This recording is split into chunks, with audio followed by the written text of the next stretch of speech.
அண்மை செய்தி. மயிலாடுதுறை பழைய பேருந்து நிலையம் அருகே மின்பொருட்கள் பழுது நீக்கும் கடையில் நேற்று நடந்த சம்பவம் அடுத்து வயிற்றில் இருந்த இரும்பை அகற்றாமல் தையலானது செய்திருப்பதாக அண்மை செய்தியை தற்போது பார்த்து வருகிறோம்.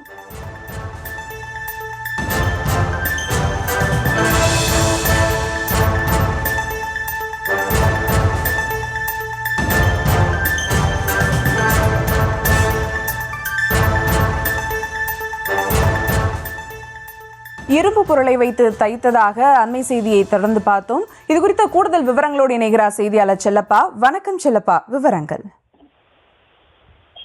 வணக்கம் சுபா. மயிலாடுதுறை பழைய பேருந்து நிலையம் அருகில் சுபம் ஏசி பிரிட்ஜ் உள்ளிட்ட பல்வேறு மின்சாதன பொருட்கள் பழுது நீக்கும் கடையில் நேற்று கடையின் உரிமையாளர் பாலாஜி மற்றும் தொழிலாளி கணேஷ் ஆகிய இருவரும் பழுது நீக்கும் பணியில் ஈடுபட்டிருந்த போது அப்போது எரிவாயு கம்பர்சர் வெடித்ததிலிருந்து உரிமையாளர் பாலாஜி என்பவர் தலை சிதறி மூளை வெளியேறி உயிரிழந்த நிலையில் காயமடைந்த ஊழியர் கணேஷுக்கு தலைமுடி கருகி வயிறு நெஞ்சு பகுதியில் காயம் ஏற்பட்டது. அவர்களை மீட்டு 108 ஆம்புலன்ஸ் மூலம் மயிலாடுதுறை அரசு மருத்துவமனைக்கு சிகிச்சைக்கு அனுப்பி வைத்தனர். அங்கு மருத்துவ பரிசோதனை செய்யாமல் வயிற்றில் 3 இன்ச்சு அளவில் இரும்பு பட்டை துண்டு வைத்து இருந்ததை கண்டறியாமல் தையல் போட்டதாகவும் அதிக ரத்தம் வெளியேறியதால் மருத்துவமனை நிர்வாகம் மேல் சிகிச்சைக்காக கணேஷ் தஞ்சாவூர் மருத்துவமனை மருத்துவர்களுக்கு அனுப்பி வைத்ததாகவும் அங்கு பரிசோதனை செய்த மருத்துவர்கள் எம்ஆர்ஐ ஸ்கேன் எடுத்து பார்த்ததில் வயிற்றில் இரும்பு துண்டு இருந்ததாகவும் அறுவை சிகிச்சை செய்து எடுத்து அந்த இரும்பு துண்டை காண்பித்ததாகவும் கூறியும் மயிலாடுதுறை அரசு மருத்துவமனை கண்டித்தும் மருத்துவர்கள் உயிர்காக்கும் கருவிகள் இருந்தும் போதிய பரிசோதனை செய்யாமல் அறிக்கையை சமர்ப்பிக்காமலும் மருத்துவர்கள் இந்த தவறான சிகிச்சை அளித்ததற்கு கண்டித்து தென்னிந்திய குளிர்சாதன பழுது பார்ப்போர் நல சங்கத்தினர் மயிலாடுதுறை அரசு மருத்துவமனை முன்பு குவிந்தனர்.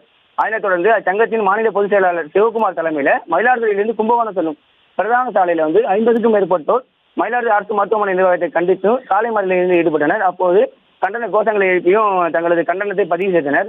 தகவல் அறிந்து வந்த மயிலாடுதுறை காவல் ஆய்வாளர் சிவகுமார் பேச்சுவார்த்தை நடத்தியதை அடுத்து உரிய விசாரணை செய்து நடவடிக்கை எடுக்கப்படும் என உறுதியளித்ததை அடுத்தும் போராட்டமானது தற்போது கைவிடப்பட்டது.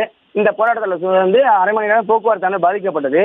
மேலும் மயிலாடுதுறை மருத்துவமனையில் முழுமையாக மருத்துவ பரிசோதனை செய்யாமல் வயிற்றில் 3 இன்ச்சு அளவில் இரும்பு பட்டை துண்டுடன் தையல் போட்ட சம்பவம் பொதுமக்களிடம் தற்போது அதிர்ச்சி ஏற்படுத்தி இருக்கிறது. சுபா,